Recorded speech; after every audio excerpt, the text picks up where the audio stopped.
Bonjour, je m'appelle Samia Abdelmajid. Je suis née et j'ai grandi aux Comores. J'ai fait mes études en France où j'ai obtenu un DEA de politique comparée et sociologie politique à Paris 10 à Nanterre. Depuis, j'exerce le métier de consultante indépendante en analyse institutionnelle et gouvernance. J'interviens notamment dans les domaines de l'évaluation des programmes de développement, l'analyse des politiques publiques et sectorielles, la réalisation et l'analyse d'études sociopolitiques, l'appui aux organisations de la société civile en matière de structuration et de mise en réseau. Et je suis aussi consultante en protection sociale et j'interviens aussi dans le domaine du genre. Je travaille généralement pour les organisations internationales, régionales et non gouvernementales. Je travaille aussi pour les institutions gouvernementales basées aux Comores et dans le continent africain, notamment en Mauritanie et puis au Mali.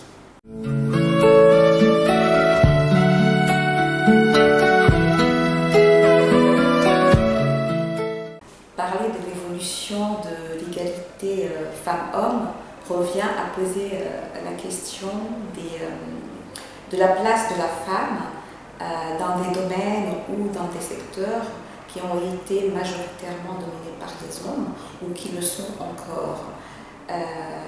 On note quelques évolutions en matière d'égalité femmes-hommes, mais on va dire que le processus est très long.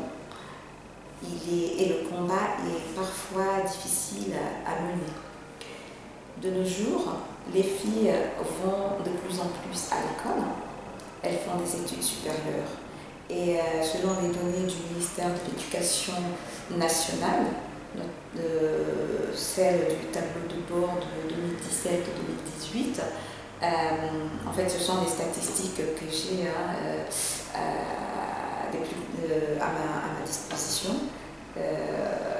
Donc selon ces données-là, la tendance des filles scolarisées est élevée, aussi bien en quantité qu'en qualité. Les filles sont plus nombreuses que les garçons dans l'enseignement secondaire, c'est-à-dire au collège, où elles représentent un taux de 50,5% contre 49,5% pour les garçons, et au lycée où elles représentent 51,5% contre 48,5% pour les garçons. Il en est de même pour l'université où le taux des étudiantes est passé de 44,1% en 2015 à 50,2% en 2018. Donc, plus le niveau d'enseignement est élevé et les effectifs des filles sont en hausse. Et depuis 2018, les déséquilibres qui ont été constatés au niveau du secondaire et à l'université et qui étaient en défaveur des filles se sont donc inversés, ce qui indique qu'il y a moins d'abandon scolaire de la part des filles. Néanmoins, dans l'ensemble, les garçons scolarisés restent plus nombreux que les filles. Et entre 2015 et 2018, le taux de scolarisation des filles était de 49,9% contre 50,1% pour les garçons. Donc, il y a certes une nette réduction de l'écart entre les filles et les garçons au niveau de l'éducation, mais ces derniers restent tout de même plus nombreux que les filles quand on veut considérer les statistiques de façon générale. En matière d'emploi, les femmes occupent 66,8% des activités agricoles, selon les données du plan Comores émergent de 2019. L'agriculture représente en effet un secteur généralement rejeté par les hommes, le travail de la terre étant perçu comme dévalorisant. Donc les hommes rêvent tous de travailler dans la fonction publique, d'occuper des postes de responsabilité, des postes de direction, ou en tout cas des fonctions hautement élevées, quel que soit leur niveau de compétence. la plupart des femmes agricultrices viennent du monde rural. Elles ont abandonné l'école très tôt, où elles n'ont jamais été scolarisées. Elles occupent des emplois vulnérables et elles ne pratiquent pas une agriculture commerciale au sens propre du mot, dans la mesure où leurs activités se limitent à la production, la consommation de la famille et puis la commercialisation, mais à une petite échelle. Elles n'ont pas les capacités de s'investir dans une agriculture durable, elles ne disposent même pas de moyens pour stocker, transformer, exporter leurs produits. Donc leurs activités agricoles leur permettent certes d'être autonomes financièrement parlant, mais elles n'apportent pas de véritable changement transformationnel qui pourrait contribuer à leur épanouissement personnel et à long terme à atteindre l'égalité femmes-hommes au niveau de l'emploi. En plus, la majorité des femmes qui évoluent dans le secteur agricole travaillent dans l'informel. Leur apport à l'économie du pays n'est pas comptabilisé en tant que tel et reste donc invisible. Au niveau de l'administration publique, les femmes occupent 30% des emplois. Il s'agit souvent d'emplois vulnérables et elles ne sont pas nombreuses à occuper des postes de responsabilité, notamment des postes de direction ou de secrétaire général.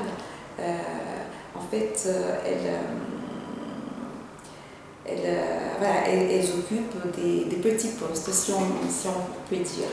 Donc, les femmes et les hommes gagnent le même salaire pour le même poste, mais ils ne bénéficient pas des mêmes opportunités de carrière. Les hommes ont tendance à monter plus vite en grade que les femmes, même quand ils ont tous le même niveau de diplôme ou ont intégré la même structure dans la même période. Ces inégalités de carrière instaurent naturellement des inégalités salariales entre les femmes et les hommes au détriment des femmes, bien sûr. Et certaines femmes cherchent à s'en sortir sur le plan financier. Elles s'investissent de plus en plus dans le secteur privé.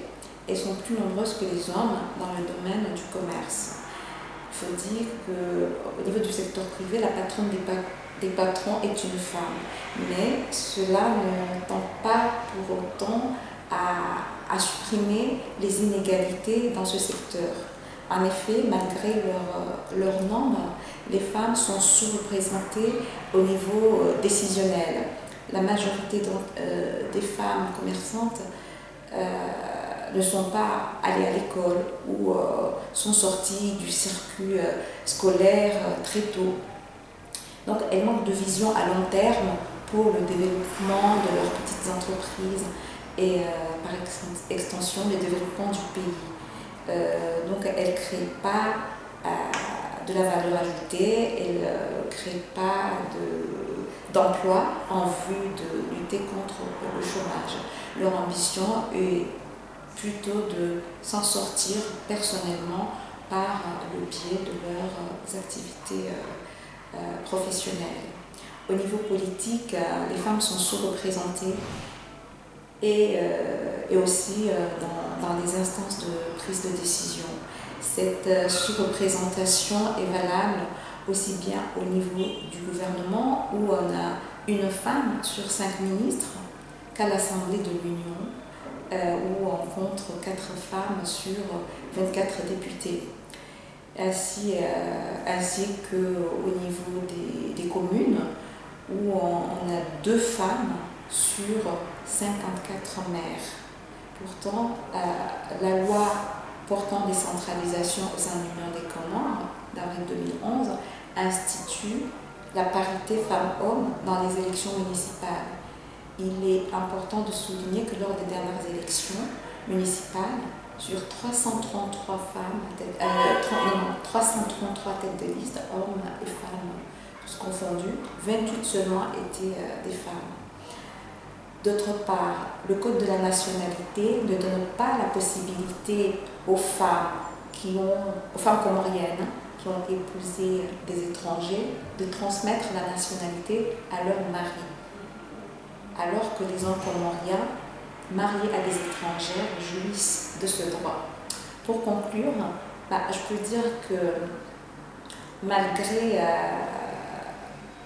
les quelques évolutions que nous avons évoquées en matière d'égalité femmes-hommes, cette égalité n'est pas encore atteinte. Le chemin est rude et il va falloir persévérer dans la lutte pour le respect et l'application des droits des femmes si on veut atteindre cette égalité.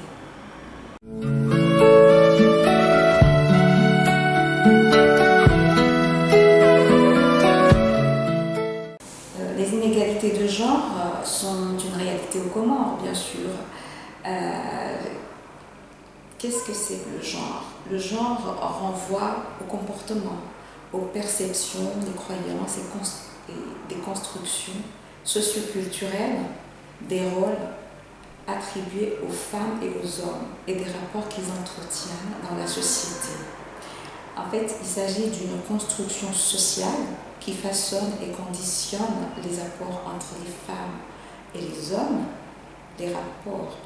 entre les femmes et les hommes, et en cela, il est différent. Le genre est différent du sexe, qui lui est intrinsèquement et naturellement lié à la femme et à l'homme. Ce sont souvent ces différences biologiques, c'est-à-dire les différences liées au sexe, qui conduisent à assigner des rôles sociaux aux femmes et aux hommes et qui peuvent être contraignants ou avantageux, aussi bien pour les unes que pour les autres, et créer les inégalités de genre. Les Comores ne font pas exception à la règle. Il n'existe pas un terme en langue comorienne qui définit la notion de genre. Mais lors d'une étude que nous avons réalisée sur l'intégration du genre dans les activités d'un programme de formation et d'insertion professionnelle aux Comores, nous avions tenté de définir ce concept dans le contexte comorien. Donc on est arrivé on a trouvé plusieurs expressions et en comorien qui désignent le genre. On parle par exemple de Usawa ou Amrumche Namrumme pour définir l'égalité entre la femme et l'homme. Mais cela ne recouvre pas tout le sens à donner à la dimension genre dans le contexte comorien. Il y a une autre expression, c'est le Mkont Wahimrumche Namrumme, par analogie avec l'établissement des rôles et comportements attribués aux femmes et aux hommes. Mais bon, cela ne nous a pas semblé suffisant et on a trouvé un autre terme ou des termes en référence au genre féminin et masculin. Ces termes ou cette expression seraient peut-être plus appropriés. Certes, le genre ou gender en anglais est un concept importé, mais il a toute sa réalité dans la société comorienne. Les inégalités de genre dans tous les domaines existent. Les discriminations basées sur le sexe, les stéréotypes de genre qu'on véhicule sur les femmes et sur les hommes, les violences basées sur le genre, des comportements et croyances sexuées sont des problèmes que les Comoriens vivent tous les jours et qu'il faudrait appréhender en apportant des solutions adaptées aux réalités socio-culturelles, socio-traditionnelles, économiques et politiques du pays.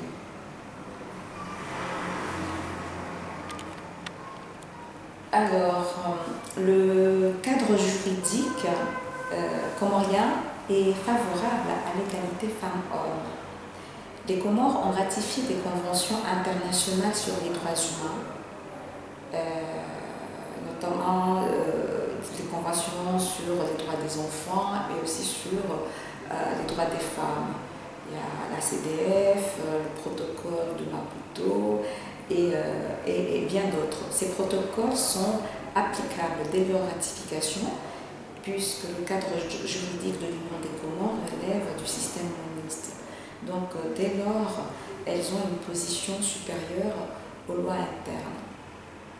Il y a aussi la Constitution de l'Union des Comores de 2018 qui pose le principe de l'égalité femmes-hommes à travers plusieurs articles qui affirment l'égalité des sexes, la garantie des droits des femmes, l'égalité de rémunération à travail égal, ainsi que le droit d'accès aux instances politiques locales et nationales, les droits des femmes à être protégées contre toute forme d'abandon, d'exploitation et de violence. Le Code de la famille aussi, bien que des dispositions de ce code ne sont pas favorables à l'égalité hommes-femmes, on reviendra là-dessus, on remarque que le Code de la famille est à quelques endroits favorable à cette égalité, puisqu'il interdit les mariages forcés et fixe à 18 ans l'âge légal minimum au mariage des époux. Le Code du travail interdit la discrimination basée sur le sexe pour toutes les décisions liées aux conditions de travail dès l'embauche. Et il assure la protection des travailleuses enceintes et interdit le harcèlement au travail. Donc, on a vu pour les élections le code électoral qui préconise l'égalité des droits en matière d'éligibilité et de vote des deux sexes. Et enfin, la loi portant l'organisation du scrutin municipal oblige l'inscription équitable des hommes et des femmes sur les listes municipales. Quant au cadre politique institutionnel, il est aussi favorable à l'égalité femmes-hommes, puisque la SCADOD de 2018-2021 a parmi ses objectifs de promouvoir l'équité et l'égalité de genre dans tous les domaines. Elle parle même de participation politique et d'émancipation économique de la femme. Le pays dispose aussi, et ça c'est important, d'une politique spécifiquement sensible au genre. Il s'agit de la PNEJ, la politique nationale d'égalité et d'équité du genre, qui a été actualisée en 2017 et dont la priorité est aussi de renforcer le cadre juridique institutionnel de promotion de l'égalité du genre. Je ne vais pas citer tous les objectifs de la politique de la PNEJ, mais elle défend aussi, elle se fait comme objectif d'accroître la participation des femmes aux instances nationales et locales par des mesures politiques, législatives et locales, ainsi que la réduction des violences basées sur le genre. Et toutes les autres politiques sectorielles énoncent aussi la prise en compte du genre dans leur démarche. Qu'est-ce qu'on peut dire après tout ça? Le cadre juridique de l'Union des Comores est favorable à l'égalité femmes-hommes, on le répète, et il existe une volonté politique de promouvoir cette égalité. Mais par contre, le constat est que cela se perçoit seulement sur le papier et dans le discours. La réalité sur le terrain est différente. Les inégalités femmes-hommes persistent à tous les niveaux et souvent au détriment des femmes. Au niveau de la société, la femme n'est pas du tout favorisée. La société comorienne n'est pas favorable à l'égalité femmes-hommes, malgré les pseudo-privilèges concrets à la femme comorienne. Celle-ci est considérée dans la société traditionnelle comorienne comme une citoyenne, je dirais, de seconde zone. Les décisions qui engagent le village ou la ville, même celles dont l'initiative vient des femmes, sont généralement validées par les hommes, parfois au détriment des femmes. Et d'ailleurs, tous les chefs de quartier, tous les chefs de village sont des hommes. Il n'y a pas de chef de village femme. Donc, Les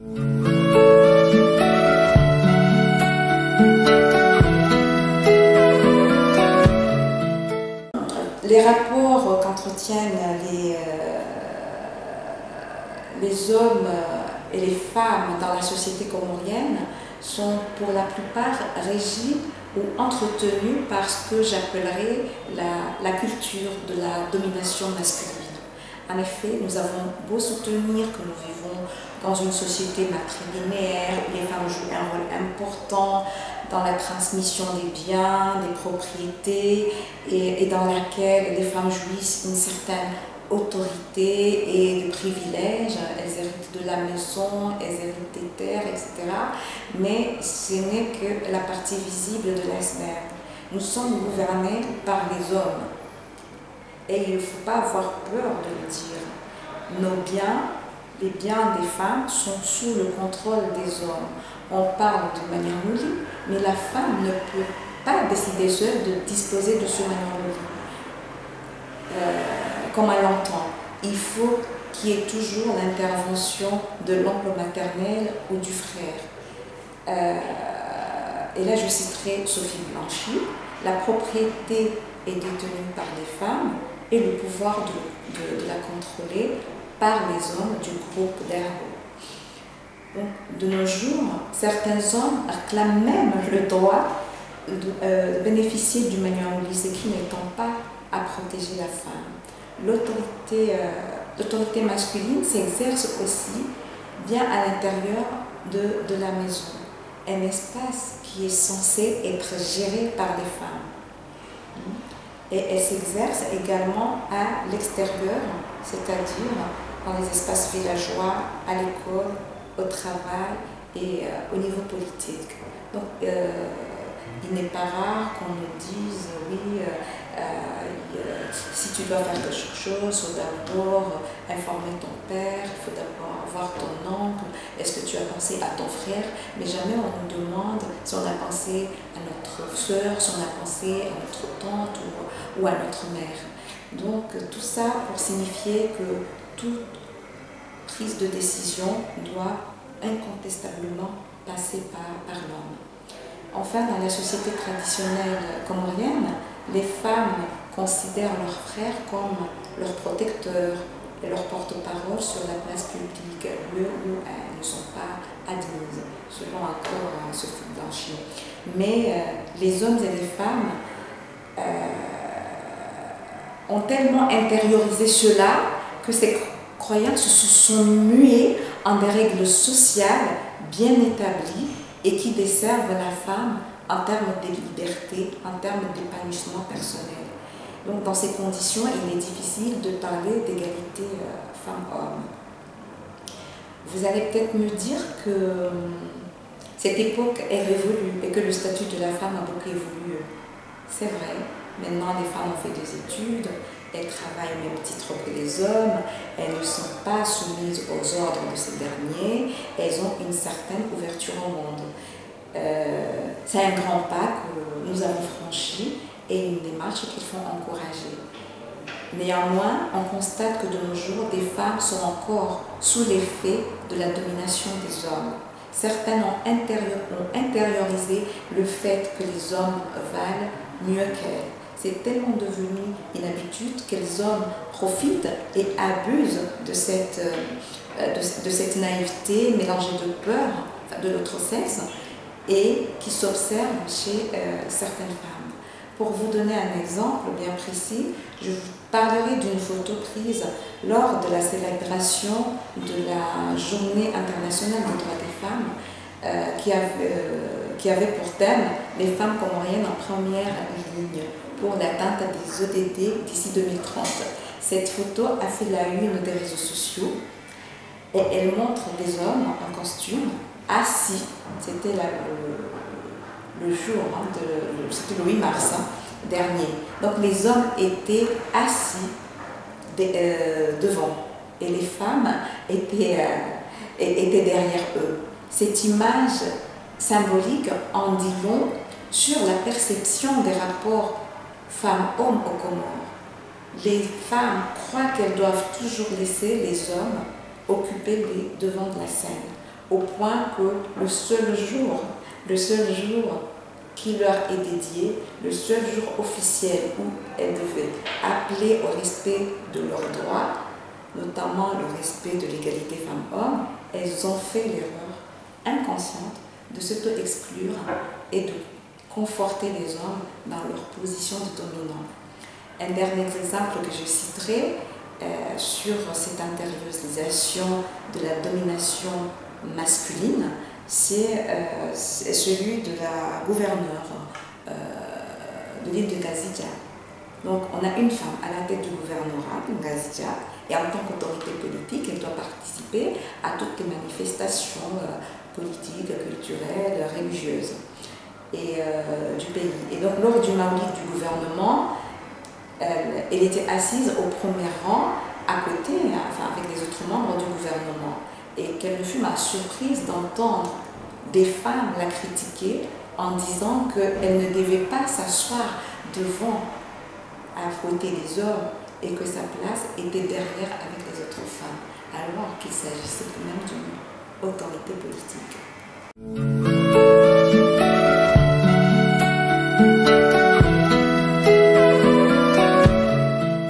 En ce qui concerne la parité en politique, la loi reconnaît une égale participation des femmes et des hommes en politique.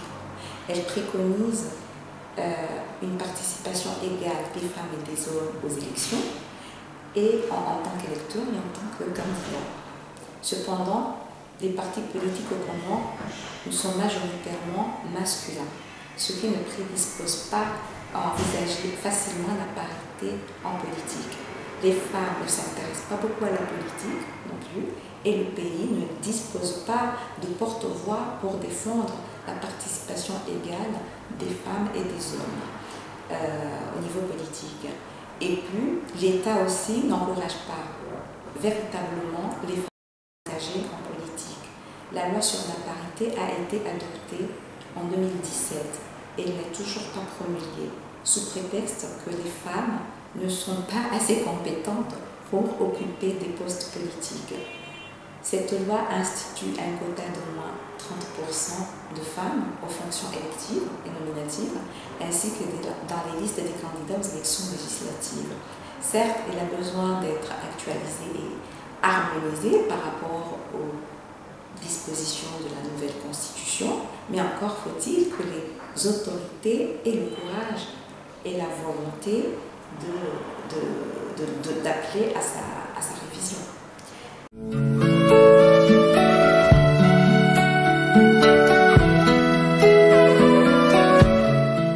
Et comme on l'a dit plus haut, les femmes n'adhèrent pas en masse aux partis politiques. Il n'existe pas de femmes leaders politiques au Comores en tant que telles. Les femmes se positionnent toujours derrière les hommes et repoussent l'idée de devoir assumer des responsabilités politiques. Elles sont préoccupées par les activités de la vie quotidienne.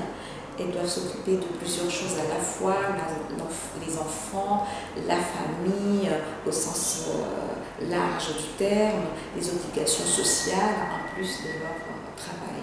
Ce qui laisse peu de temps aux femmes pour s'investir en politique.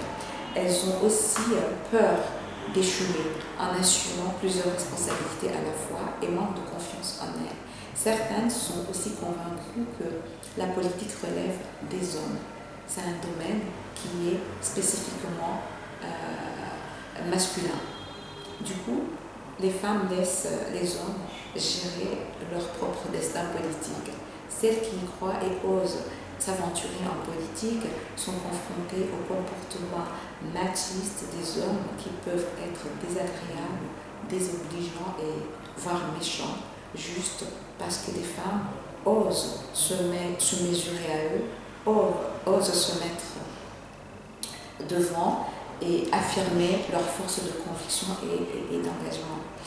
D'autres causes aussi sont à rechercher dans la tradition, notamment l'éducation reçue, la prédominance des stéréotypes de genre, l'hostilité du conjoint et le faible niveau d'instruction des femmes et aussi la religion qu'on interprète souvent de façon erronée. Au niveau économique, on a vu plus haut que la patronne des patrons est une femme. Et donc cela signifie que les femmes sont capables d'occuper des postes de décision économique. Elles sont très nombreuses à vouloir être autonomes financièrement et économiquement parlant. Cependant, elles reproduisent les activités traditionnelles domestiques. En fait, je dis par là qu'elles reproduisent sur le marché les activités qu'elles ont l'habitude de faire ou de mener à la maison. Donc, du coup, la plupart des femmes entrepreneurs s'investissent dans des activités considérées comme, entre guillemets, féminines, en référence aux activités domestiques, et qui sont donc différentes de celles de la majorité des entrepreneurs masculins.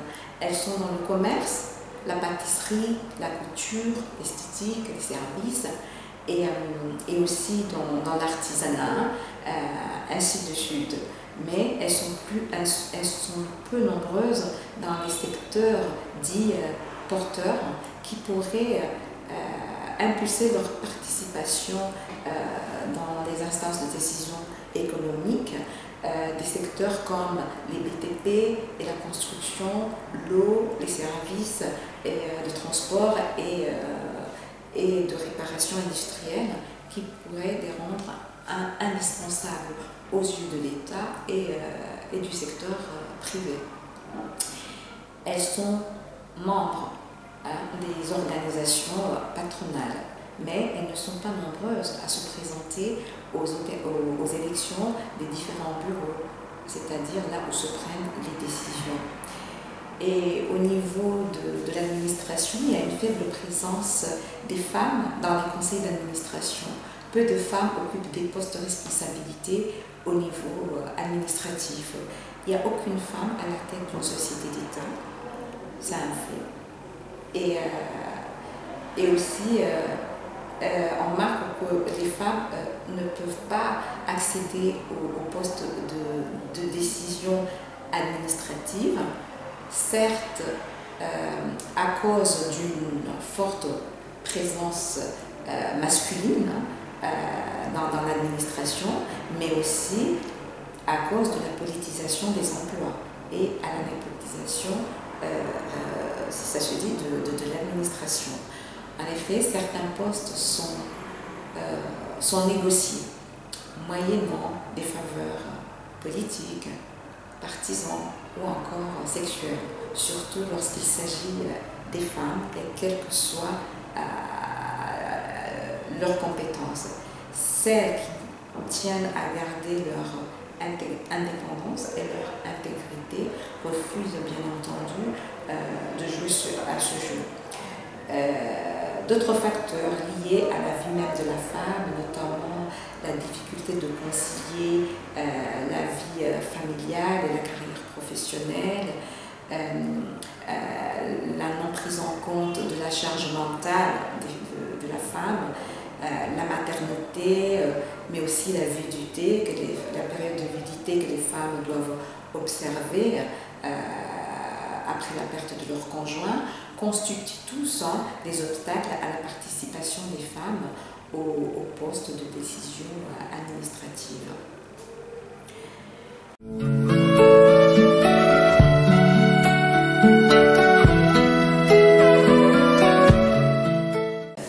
Pour déclencher une dynamique en vue de l'égalité de genre, il faudrait, je pense, faire émerger un leadership féminin afin de pouvoir influencer, avoir d'influence sur les décisions des pouvoirs publics et de la société en général en faveur de l'égalité femmes-hommes. Il faudrait aussi que les femmes et les hommes qui militent pour l'égalité de genre s'unissent et mettent en commun leurs compétences pour renforcer les capacités de celles qui n'en ont pas, à travers notamment le renforcement des capacités des organisations de la société civile qui militent pour la promotion du genre. la population comorienne en général a une compréhension limitée de la problématique. Il faudrait donc que celle-ci, que la population soit sensibilisée en conséquence. Il faudrait aussi qu'il y ait une réelle organisation au niveau institutionnel en vue de promouvoir le genre. Et pour cela, le commissariat au genre, qui dépend du ministère en charge de la santé et de la promotion du genre, et la direction de l'entrepreneuriat féminin, pour ne parler que de ces structures, devraient être redynamisées. C'est-à-dire qu'il faudrait en finir avec les nominations politiques et mettre à la disposition de ces institutions des personnes compétentes, engagées et acquises à la cause. Car ce n'est qu'à cette condition qu'on peut impulser une dynamique en faveur de l'égalité femmes-hommes. La loi sur la parité devrait être revue par toutes les parties prenantes et réadoptée par les députés afin qu'elle puisse être promulguée. En effet, une réelle application de cette loi permettrait de réduire sensiblement les inégalités de genre et les femmes et les hommes pourront ainsi jouir des mêmes droits, des mêmes opportunités et dans le respect de leurs différences.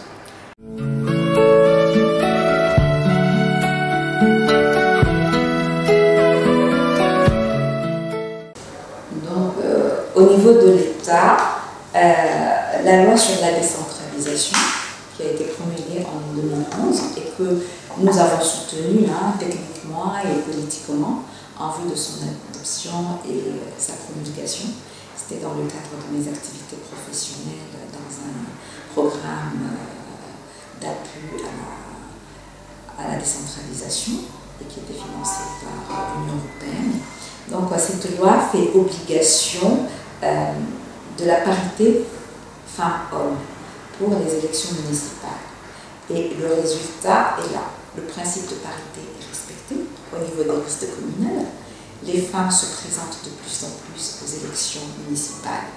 Cependant, elles ne sont pas très nombreuses à être en tête de liste. Lors des dernières élections municipales, elles étaient 28 sur 304 têtes de liste. Et on remarque aussi que les femmes maires ne sont pas nombreuses, puisqu'elles ne sont que 2 femmes sur 54 maires. Mais c'est déjà un petit pas qu'il faut encourager. Au niveau des partenaires, en 2019, la Commission de l'océan Indien avait appuyé le gouvernement comorien dans la préparation et l'élaboration d'un projet de loi cadre sur l'égalité femmes-hommes aux Comores. J'ai personnellement participé avec d'autres collègues à cet exercice et donc tous les textes législatifs et les politiques publiques et sectorielles ont été revus en vue d'une bonne intégration du genre et une prise en compte de l'égalité femmes-hommes dans tous les domaines. Donc le texte a été proposé au gouvernement et spécifiquement à la ministre de la Santé en charge de la promotion du genre. Et aux dernières nouvelles, le texte est toujours en instance d'analyse et de validation à l'Assemblée nationale. Quant aux ONG, celles-ci ainsi que les femmes politiques et les femmes entrepreneurs ont bénéficié de formations, diverses formations sur le leadership féminin, l'entrepreneuriat féminin, la participation politique des femmes, le genre et le développement, la gestion des conflits. En fait, des formations qui tournaient toutes autour de la thématique genre. Et des ONG ont été également créées pour défendre les droits des femmes et l'égalité des sexes, ainsi que l'autonomisation des femmes. femmes. C'est le cas du réseau Femmes et Développement, du réseau national des avocats du genre, des femmes entrepreneurs, pour ne citer que celle-là. Il s'agit bien sûr d'initiatives à saluer, mais le problème est que ces structures manquent souvent de dynamisme et attendent toujours l'aide des bailleurs pour se réveiller. Cet attentisme s'explique par le fait que l'origine des initiatives est externe à ces ONG. C'est le cas du RENAM, par exemple, qui est un pur produit du fluide, ou bien les femmes médiatrices de paix qui sont un pur produit de l'UNFPA. Donc il s'agit de projets initiés et financés par les partenaires techniques et financiers de l'Union des Comores, et souvent sans qu'il y ait concertation avec les personnes bénéficiaires, et ce qui fait que une fois que les financements sont terminés, il n'y a pas d'appropriation nationale. Donc les ONG attendent encore que les partenaires se manifestent pour mettre en œuvre des activités ponctuelles et disparates qui n'ont pas d'effet durable et qui n'apportent pas de véritable changement positif de la situation de l'égalité femmes-hommes aux Comores.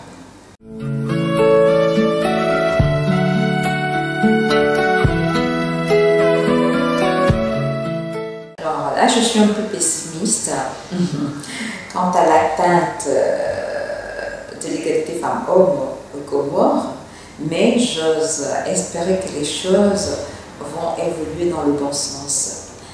Les pesanteurs socio-culturels sont plus forts que le droit lui-même. Et l'égalité femmes-hommes requiert, je pense, une réelle volonté politique, et qui doit aussi être accompagnée d'une volonté de la société. Quand je dis la société, la population, toutes les parties prenantes, une volonté de s'approprier le processus et la problématique. Si un jour on atteignait l'égalité femmes-hommes, les femmes et les hommes seront traités à égalité en ce qui concerne leur choix de vie, leur comportement, leurs besoins et leurs aspirations professionnelles, éducatives, politiques, sociales et culturelles, et toujours dans le respect de leurs différences et leurs spécificités. Ils jouiront des mêmes considérations et de la même reconnaissance en tant qu'être humain dans la société, donc indépendamment de leur sexe. Enfin, le respect de l'égalité de genre dans un pays, et là je parle de façon générale, permet d'avoir la paix, la stabilité et le développement. En effet, il n'y a pas de développement sans paix, et il n'y a pas de paix sans égalité.